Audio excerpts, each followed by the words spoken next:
አንዳች አልጎደለኝ ሁሉ ሙሉ ነው። ነፍሴ ተጽናንታለች አሁን ሰላም ነው።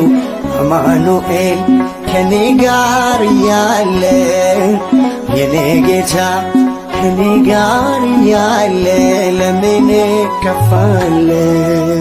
አንዳች አልጎደለኝ ሁሉ ሙሉ ነው። ነፍሴ ተጽናንታለች አሁን ሰላም ነው።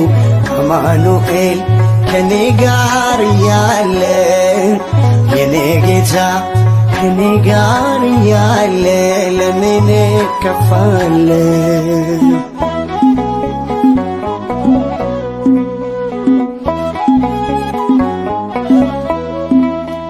መውጣቴ መግባቴ በእርሱ ተጠብቆ መንፈስ የሚጽናናል ምሕረቱን አውቆ ውድቀትን የሚሻ ቢተጋም ጠላቴ በፍቅር ከልሎኛል አቅፎኛል አባቴ ላገልግለው